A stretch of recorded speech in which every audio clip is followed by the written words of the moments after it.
क्या होता है? देखिए, अगर मैं बिल्डिंग प्लानिंग के बारे में आपको सरल भाषा में बताना चाहूँ तो मैं ये कहूँगा कि भवन के अंदर या उसके आसपास जो व्यवस्थाएं की जाती हैं, जो प्रावधान किए जाते हैं, जिससे कि उस भवन की उपयोगिता और उसके इस्तेमाल करने में जो सुलभ हमें व्यवस्था मिलती है, उसके अरेंजमेंट करने को ही हम बिल्डिंग प्लानिंग की श्रेणी में रखते हैं। और इस प्रक्रिया में भवन के विभिन्न घटकों को इस प्रकार से संयोजित किया जाता है, इस प्रकार से व्यवस्थित किया जाता है, जिससे कि उनका इस्तेमाल करना हमारे लिए सुलभ हो सके। मसलन आपको बेडरूम कहाँ बनाना है, स्टडी कहाँ बनाना है, आपको ड्राइंग रूम कहाँ पे बनाना है, किचन किस दिशा में होना चाहिए, टॉयलेट वॉशरूम कहाँ होना, ये सारी बातों पे हम चर्चा बिल्डिंग प्लानिंग के तहत करते हैं और इनको सुव्यवस्थित करते हैं, जिससे कि उसके इस्तेमाल करने वालों को आसानी हो सके और उस भवन की उपयोगिता सार्थक हो सके। आगे बढ़ते हैं, उद्देश्य के बारे में जानते हैं कि बिल्डिंग प्लानिंग के मुख्य उद्देश्य क्या हैं। सबसे पहले तो जो योजना होनी चाहिए, यानी कि बिल्डिंग प्लानिंग होनी चाहिए, वो आवश्यकता और उपयोगिता को का ध्यान रख करके किया जाना चाहिए। मसलन जिस उद्देश्य से हम उस भवन का निर्माण कर रहे हैं, जिस कार्य के लिए हम उस भवन का उपयोग करने वाले हैं, उसको ध्यान में रख करके ही प्लानिंग की जानी चाहिए और उसी हिसाब से हम विभिन्न अवयवों को, जो हमारे भवन के अवयव हैं, मसलन कमरे, बेडरूम, ड्राइंग रूम, किचन वगैरह वगैरह, तो इन सभी को उसी हिसाब से व्यवस्थित करते हैं, जिससे कि उनकी उपयोगिता को हम बढ़ा सकें, उनका ऑप्टिमम यूटिलाइजेशन कर सकें। भवन निर्माण इस बिल्डिंग प्लानिंग में एक चीज़ और हम विशेष ध्यान रखते हैं कि जो भी हमारा स्थान हो, जहाँ पर हम उसको बना रहे हैं भवन को, वहाँ पर अथॉरिटीज़ द्वारा कुछ नियम, रूल्स, रेगुलेशंस बनाए गए होते हैं। तो बिल्डिंग प्लानिंग करते समय हमें यह विशेष ध्यान रखना होता है कि उस जगह जो अथॉरिटी द्वारा नियम बनाए गए हैं, उसका अक्षरशः अनुपालन हो सके, जिससे कि आने वाले निकट भविष्य में हमें किसी तरीके की प्रशासनिक समस्याओं का सामना न करना पड़े, क्योंकि वह जो नियम बनाए जाते हैं, वो जो व्यवस्था होती है, प्रशासनिक व्यवस्था, उसको दुरुस्त करने के उद्देश्य से बनाई जाती है। और कहीं न कहीं उस व्यवस्था के तहत हमें जब बिल्डिंग प्लानिंग करना पड़ता है या हम बिल्डिंग प्लानिंग करते हैं, तो हमें अपने भवन की उपयोगिता बढ़ाने में काफ़ी मदद मिलती है। तो सबसे आवश्यक यह है कि जिस भी जगह पे, जिस भी स्थान पर हम भवन निर्माण कार्य करने वाले हैं, उसकी बिल्डिंग प्लानिंग करने वाले हैं, वहाँ पर अथॉरिटीज़ द्वारा बनाए गए सभी नियमों का विशेष ध्यान रखा जाना चाहिए। उसके अनुरूप ही भवन का डिज़ाइन तैयार किया जाना चाहिए। वातावरण का भी विशेष ध्यान रखा जाना चाहिए। मसलन अगर हम गर्म जगह पे कोई भवन निर्माण कार्य करने वाले हैं, कोई ऐसी जगह जहाँ पे तापमान ज़्यादा रहता हो, या पहाड़ी क्षेत्र में भवन निर्माण कर रहे हैं, या ऐसी जगह पे निर्माण कार्य करने वाले हैं जहाँ पे वर्षा ज़्यादा होती है, तो इसका विशेष ध्यान रखा जाना चाहिए। इसके अलावा कुछ छोटे बातों का भी ध्यान रखा जाना चाहिए कि जिस तरफ हमें किस ओरिएंटेशन में हमें अपने बेडरूम बनाने हैं, किस जगह पे हमें किचन बनाना है, जिससे कि जो वातावरण है, हमारे भवन के इर्द गिर्द जो वातावरण है, उसका कम से कम हमारे भवन पे असर पड़े, उसमें रहने वालों पे असर पड़े, बल्कि हम उसका ज़्यादा से ज़्यादा इस्तेमाल कर सकें अपने हक़ में। तो इसका भी ध्यान रखा जाना चाहिए। और सबसे अहम है कि हम ऐसा डिज़ाइन तैयार करें, ऐसा प्लानिंग तैयार करें, जिसमें लगने वाली सामग्री हमारे कंस्ट्रक्शन साइट के इर्द गिर्द या थोड़ी ही दूर पे मिल सके। ऐसा न हो कि हम भवन निर्माण कार्य या ऐसी प्लानिंग कर लें जहाँ जो सामान हमने डिसाइड किया है कि हमारे इस भवन में लगने वाला है, जो मटेरियल लगने वाला है, उसकी उपलब्धता हमारे लोकल मार्केट में या इर्द आसपास न हो, काफ़ी दूर हो, तो इससे ट्रांसपोर्टेशन का खर्चा बढ़ता है और कुल मिलाकर के हमारे भवन की लागत भी बढ़ जाती है। कुछ प्लानिंग के प्रिंसिपल्स हैं, कुछ मूलभूत सिद्धांत हैं, उनको बिंदुवार तरीके से हम लोग फटाफट चर्चा करेंगे। सबसे पहले तो एस्पेक्ट्स की बात करें कि हमारा जो बिल्डिंग प्लानिंग है, उसका स्वरूप क्या होना चाहिए, किन बातों का विशेष ध्यान रखना चाहिए। इसमें कुल मिलाकर के यही होता है कि हमारे कमरे में हवा और सूर्य की रोशनी आसानी से हमारे कमरों में पहुंच सके, पर्याप्त मात्रा में पहुंच सके, जिससे कि हमारा जो भवन है वो काफ़ी हवादार हो, उसमें रोशनी पर्याप्त मात्रा में हो दिन में, इसके लिए कुछ नियम है, सरल नियम है जिनका अनुपालन होना चाहिए। मैंने इस चार्ट में आपको बताने का प्रयास किया है कि जो बेडरूम होना चाहिए, देखिए वो नॉर्थ वेस्ट, वेस्ट या साउथ वेस्ट कोने में या भवन के हिस्से में होना चाहिए। नॉर्थ वेस्ट का मतलब है उत्तर पश्चिम, पश्चिम या दक्षिण पश्चिम कोने में होना चाहिए हमारा बेडरूम। इससे फ़ायदा क्या होगा कि ढेर सारी हवा, प्लेंटीफुल ब्रीजेस, मतलब अच्छी हवा हमें गर्मियों के मौसम में भी मिल पाएगी। किचन कहाँ होना चाहिए, अगर सरल भाषा में हम समझने का प्रयास करें तो ये पूरब या उत्तर पूर्व कोने में होना चाहिए। उद्देश्य क्या है कि सुबह की जो रोशनी है सूर्य की, वो हमारे किचन में आए। हमें यह समझना होगा कि जो सूर्य की रोशनी है उसमें कई सारे जीवाणु जो हमारी आंखों से नहीं दिखते हैं वो स्वतः नष्ट हो जाते हैं। तो यह ज़रूरी है, आवश्यक है कि हमारे किचन में सूर्य की रोशनी पर्याप्त मात्रा में हो। इसको इंश्योर करने के लिए हमें किचन को पूर्व या उत्तर पूर्व कोने में बनाया जाना चाहिए। डाइनिंग यानी कि वह स्थान जहाँ पे हम बैठ करके अपने मेहमानों के साथ, अपने घर वालों के साथ खाना खाते हैं, वो होना चाहिए साउथ ईस्ट, साउथ या साउथ वेस्ट, यानी कि दक्षिण पूर्व, दक्षिण और दक्षिण पश्चिम कोने में होना चाहिए। इसमें डाइनिंग एरिया बनाने के लिए एक विशेष ध्यान रखा जाना चाहिए कि वो किचन के समीप हो। ड्राइंग एरिया मतलब जहाँ पे आप बैठक कह सकते हैं, जहाँ आप टीवी देखते हैं या आप मेहमानों का स्वागत करते हैं, खाली समय में बैठते हैं, तो वो कहाँ पे होना चाहिए, उसका बहुत ज़्यादा वेरिएशन है। दक्षिण पूर्व, दक्षिण पश्चिम, पश्चिम या उत्तर पश्चिम कोने में हम इसको बना सकते हैं। इसका कुल उद्देश्य ये है इस जगह पे बनाने का कि उसमें दिन में प्रचुर मात्रा में सूर्य की रोशनी उस कमरे में आती रहे। स्टोर कहाँ होना चाहिए, स्टोर में रोशनी वगैरह की विशेष ज़रूरत नहीं है, इसलिए हम इसको उत्तर पश्चिम, उत्तर और उत्तर पूर्व के कोने में बना सकते हैं। आप देखेंगे कि उत्तर की दिशा में सूर्य की रोशनी सीधे आपके कमरे में नहीं आती, तो इस तरफ यानी उत्तर दिशा में आप वही कमरे बनाएं या वही व्यवस्था बनाएं जिसमें आपको बहुत ज़्यादा रहना ना हो। मसलन स्टोर में आपको सिर्फ सामान ही रखना है तो आप उसको बना सकते हैं। आगे बढ़ते हैं, संभावनाएं देखते हैं, प्रॉस्पेक्ट्स क्या है। हमारा जो बिल्डिंग प्लानिंग है उसका एक उद्देश्य यह भी है कि हमारा भवन सुंदर दिखे, उसके आसपास स्वच्छता हो, साफ़ सुथरा माहौल हो, हमें सारी व्यवस्थाएं जो कमरे के अंदर है उसको इस्तेमाल करने में सुलभ, हमें आसानी हो, सुलभ हो।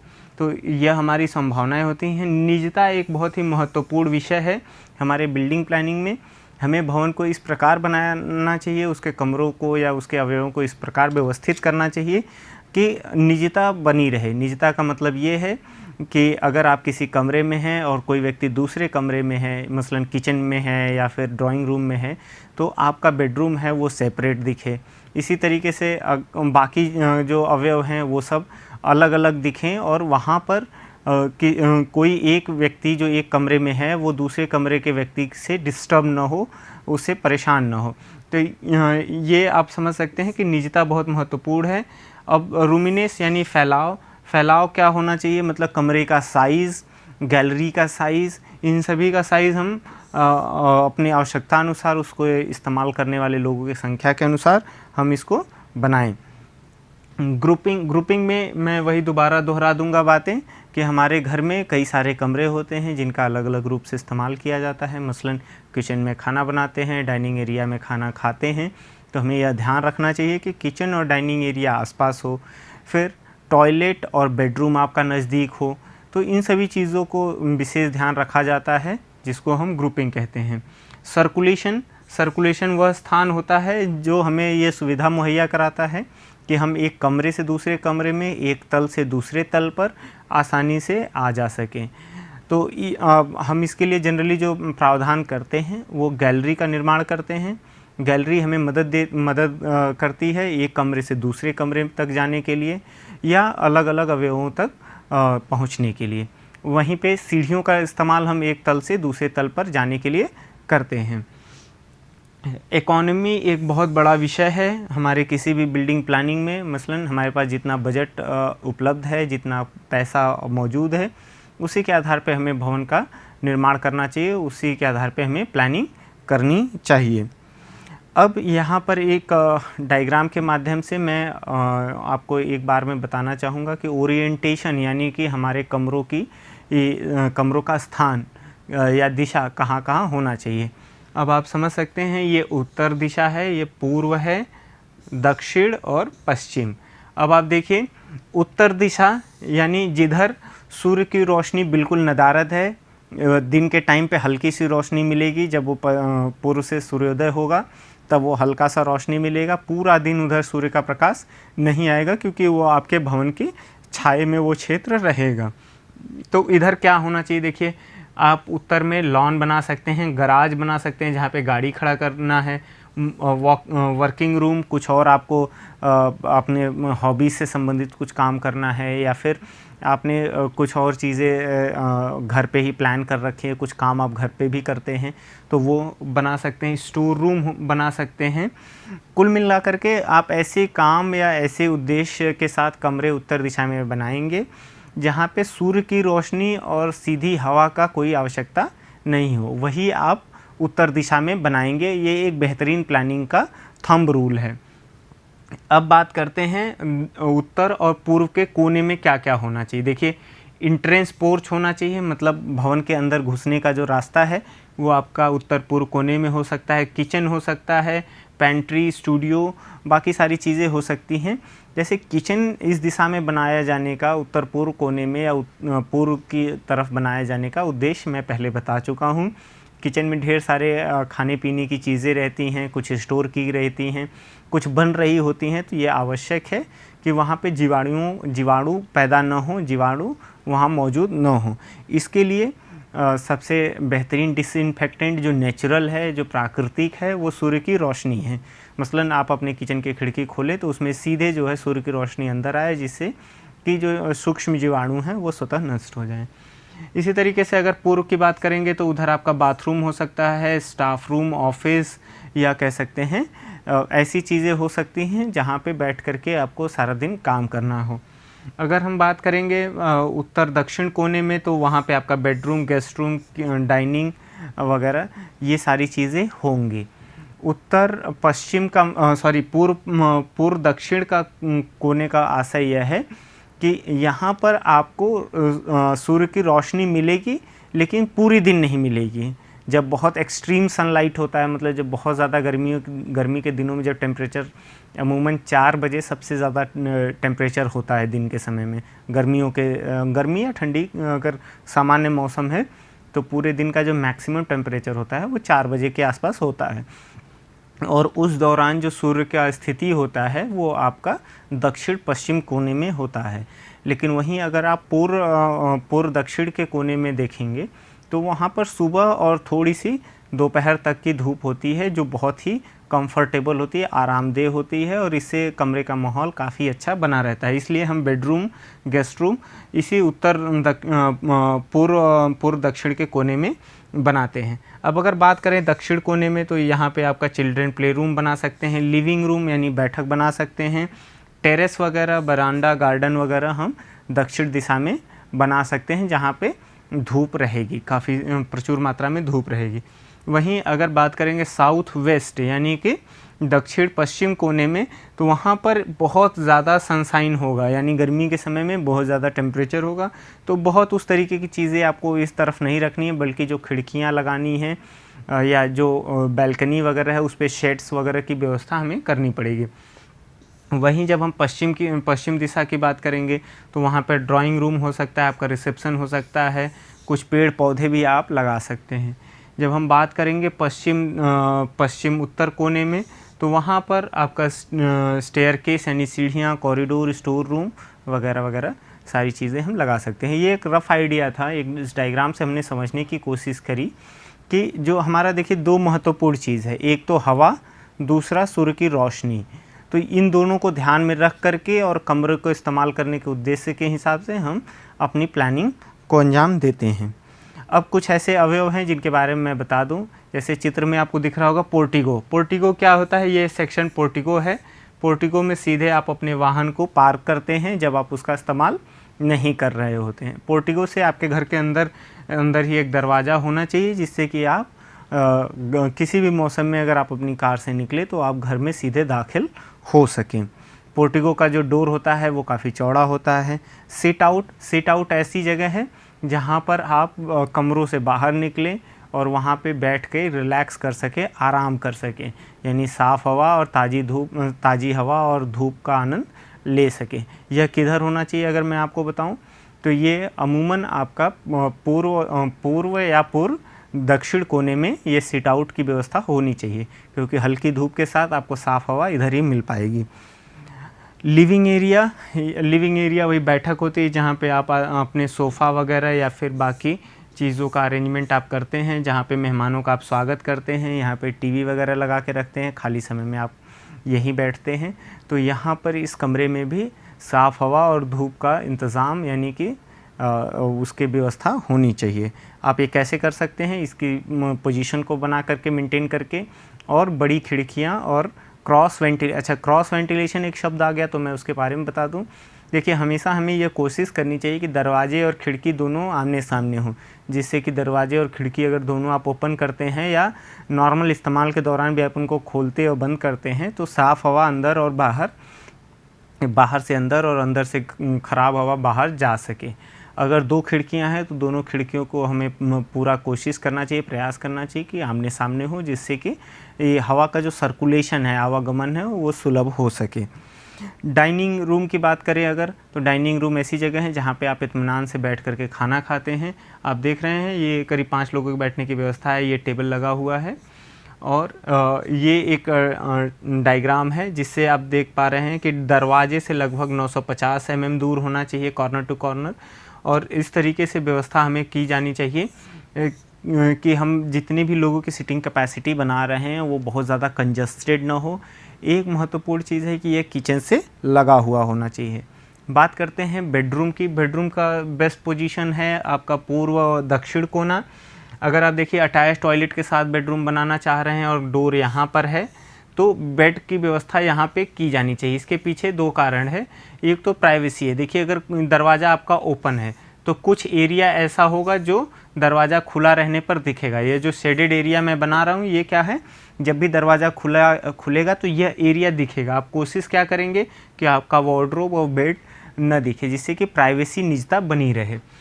अगर ये अटैच टॉयलेट है तो यहाँ पर आपका डोर अंदर से ओपन है। ये जो टॉयलेट है ये संभवतः दूसरे कमरे से जुड़ सकता है या आपके ड्राइंग रूम से अटैच्ड हो सकता है। अगर बिना टॉयलेट का कमरा है, मतलब अटैच्ड टॉयलेट का कमरा है, तो बेड के अपोजिट में ड्रेसिंग टेबल होना चाहिए जहाँ पे आप सुबह तैयार हो करके अपने ऑफिस, अपने काम के लिए निकल सके। और उसी के बगल में वार्डरोब होना चाहिए जहाँ पे आपका कपड़ा वगैरह रखा जाना चाहिए। एक स्टडी टेबल ज़रूर आपके कमरे में होना चाहिए, जिससे कि आप कुछ अपने बचे हुए काम, ऑफिस कार्यालय के बचे हुए काम या अपने रोज़मर्रा के, अगर आप कुछ कविता या कहानियाँ लिखने का शौक़ रखते हैं तो वो सारा काम इत्मीनान से इस जगह पे बैठ करके आप कर सकें। किचन की बात करें तो किचन ये एक मॉड्यूलर किचन है। आप देख रहे हैं ये प्लेटफॉर्म है, यहाँ पे गैस स्टोव है, यहाँ पे सिंक बना हुआ है। अगर मैं इस डायग्राम से आपको दिखाऊं तो यहाँ पे सिंक है, सिंक यहाँ पर है और ये आपका प्लेटफॉर्म है, वर्किंग प्लेटफॉर्म। यहाँ पे स्टोव रखा हुआ है, इसके ऊपर शेल्फ वगैरह ये सब आप देख पा रहे हैं। ये इधर ये यहाँ पर भी शेल्फ बने हुए हैं, कुछ नीचे भी शेल्फ बने हैं।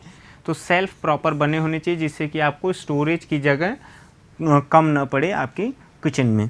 किचन हमेशा ही डाइनिंग एरिया से लगा हुआ होना चाहिए। स्टोर का डायग्राम आप देख रहे हैं, यहाँ वेंटिलेशन की बहुत ज़्यादा आवश्यकता नहीं है। किचन संबंधी सामान आप यहाँ पे स्टोर करते हैं। बाथरूम की बात अगर करें तो देखिए ये इंडियन स्टाइल यानी पैन सीट है और ये बाथटब आपका लगा हुआ है और फिर इसके बाद बाथ एरिया है जहाँ पे शावर वगैरह लगी हो सकती है। यहाँ पे एक वॉश बेसिन है जहाँ पे सुबह आप अपने दांत घिस सके, ब्रश कर सके। वहीं ये आप देख रहे हैं ये वाटर क्लोजेट यानी टॉयलेट अलग है और बाथरूम अलग है, सेपरेट व्यवस्था है। अगर कंबाइंड व्यवस्था आपको देखनी है तो यहीं पे एक ही कमरे में यहाँ पे वॉश बेसिन, ये वाटर क्लोजेट, आप इसको कोई भी स्टाइल समझ सकते हैं। एलिवेटेड बना दिया तो वो पैन लगा दिया यानी इंडियन टॉयलेट सीट हो गई, या फिर कोमोड वगैरह लगा लिया हमने।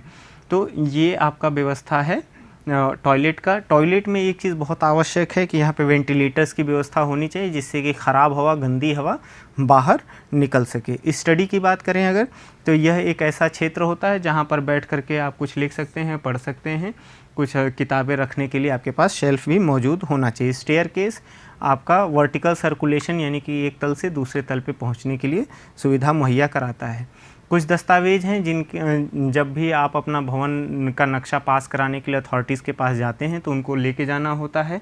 सबसे पहले तो आपका रिक्वेस्ट, एक आवेदन कि आप अनुमति मांग रहे हैं भवन निर्माण के लिए, प्रूफ ऑफ ओनरशिप उस जगह का, उस प्लॉट का आप मालिक हैं, इसका साक्ष्य आपको देना पड़ेगा। की प्लान देना पड़ेगा साइट। की प्लान का मतलब ये होता है कि आप जहाँ पे निर्माण कार्य कर रहे हैं उसके इर्द गिर्द क्या क्या है, एक नक्शा आगे हमने डाल रखा है उससे बता देंगे। लेआउट प्लान, आपके भवन का जो नक्शा है उसमें कमरों की व्यवस्था उसको दिखाएंगे आप। उसके बाद साइट प्लान मतलब उसके इर्द गिर्द जो चीज़ें हैं, फिर इसमें एग्जिस्टिंग व्यवस्थाएं जो हैं, ड्रेन पाइप का ड्रेनेज मतलब ड्रेन्स कहाँ हैं, सीवर लाइन कहाँ, इलेक्ट्रिक लाइन कहाँ पे है, वो सारा लोकेशन आपको दिखाना पड़ेगा। एलिवेशन और सेक्शन मतलब आपके भवन के एलिवेशन और सेक्शन का भी उसमें उस नक्शे में अच्छे से जिक्र होना चाहिए। Service plan showing all locations मतलब पानी की सप्लाई, सुएज डिस्पोजल सिस्टम कहाँ कहाँ है, प्लम्बिंग डिटेल्स, इलेक्ट्रिकल कनेक्शंस, ये सारे आपके नक्शे में दिखना चाहिए।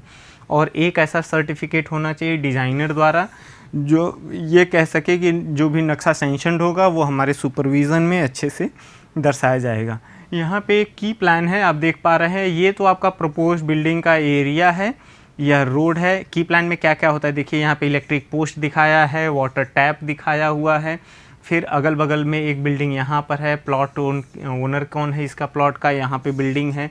ये सारी चीज़ें आपके की प्लान में होती हैं। अब देखिए इसमें सेप्टिक टैंक वगैरह और सोक पिट का भी नक्शा हमारे पास है सुएज डिस्पोजल के लिए। वेल यानी कि कुआं कहाँ पे, यही जो आपका सोक पिट वाला कुआं है उसको दर्शाया गया है। तो इस तरीके से जो नक्शा बनता है उसको हम की प्लान कहते हैं। अब बिल्डिंग बाय लॉज में आते हैं तो हमें टाइप्स ऑफ बिल्डिंग पे चर्चा कर लेनी होती है। देखिए ये group A B C D E F G H तक है, हम इसको आगे चर्चा करेंगे बारी बारी से। ग्रुप ए हमेशा रेजिडेंशियल बिल्डिंग होता है। अगर सब डिवीज़न A1 देखेंगे तो लॉजिंग रूमिंग हाउस जिसमें 40 व्यक्तियों से कम ना हो। वहीं सब डिवीज़न A2 में देखेंगे तो एक या दो फैमिली के रहने के लिए जो कमरे मतलब घर बनाए जाते हैं, मतलब 20 व्यक्तियों से ज़्यादा के लिए नहीं हो।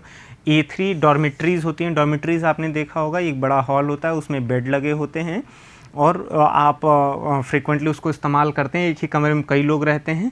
A4 अपार्टमेंट या फ्लैट्स वगैरह की श्रेणी रखते हैं। A5 होटल है अप टू 4 स्टार और A6 जो है होटल 5 स्टार्स हैं। ये जब अप्रूवल आप लेने जाते हैं तो ये सब डिविजन्स आपको ध्यान में रखने होते हैं। वहीं जब बात करते हैं आप ग्रुप बी की, एजुकेशनल बिल्डिंग की, तो उसमें आप देख रहे हैं सीनियर सेकेंडरी स्कूल लेवल तक B1 में आता है। वहीं B2 में बाकी सभी ट्रेनिंग इंस्टीट्यूट्स वगैरह आ जाते हैं जिसमें जो अभ्यर्थियों या इस्तेमाल करने वाले लोगों की संख्या 100 से कम ना हो, ज़्यादा ही हो। ग्रुप सी में इंस्टीट्यूशनल बिल्डिंग आती है जिसमें C1 में आता है आपका हॉस्पिटल, सेनेटोरिया। वहीं C2 में आप देखेंगे तो custodial institutions like orphanage, old age home, बाल सुधार गृह वगैरह, यही सारी चीज़ें आती हैं। वहीं C3 में जब आप देखेंगे तो पीनल और मेंटल इंस्टीट्यूशंस जैसे जेल, मेंटल हॉस्पिटल वगैरह वगैरह आते हैं सब डिवीज़न C3 में। वहीं ग्रुप डी में आप देखेंगे तो असेंबली बिल्डिंग है, जैसे D1 के लिए थ्योरेटिकल ऑपरेटिक शोज़ के लिए बिल्डिंग बनाई जाए, D2 के लिए D1 ही हो लेकिन कैपेसिटी 1000 फिक्स सीटों की हो। D3 के लिए देखेंगे तो आर्ट गैलरीज वगैरह आ जाते हैं, मैरिज हॉल आ जाते हैं। D4 के लिए यही मैरिज हॉल जिसमें 300 से ज़्यादा लोगों की व्यवस्था हो। सब डिवीज़न 5 सर्कस वगैरह, टेंट वगैरह सर्कस के लिए जो लगाए जाते हैं वो सब डिवीज़न D5 में आते हैं। D6 में मल्टीपल फैसिलिटीज़ जैसे थिएटर, शॉपिंग कॉम्प्लेक्सेस वगैरह आ जाते हैं। D7 में बाकी D1 से D6 के बीच में जिनको कवर नहीं किया गया वो आ जाते हैं। ग्रुप ई में बिजनेस बिल्डिंग आती है, ऑफिस E1 में आता है, लैबोरेटरीज E2 में, कंप्यूटर इंस्टॉलेशन E3 में, टेलीफोन एक्सचेंज वगैरह E4 में, ब्रॉडकास्टिंग स्टेशन और टीवी स्टेशन E5 की श्रेणी में आता है। वहीं जब हम ग्रुप एफ की बात करते हैं तो यहाँ पे मर्केंटाइल बिल्डिंग्स आती हैं, मतलब शॉप वगैरह आ जाते हैं, स्टोर्स F1 में, F2 में shop store more than 500 square metre का एरिया है तो वो F2 में, F3 में अंडरग्राउंड शॉपिंग सेंटर्स आते हैं। ग्रुप जी की बात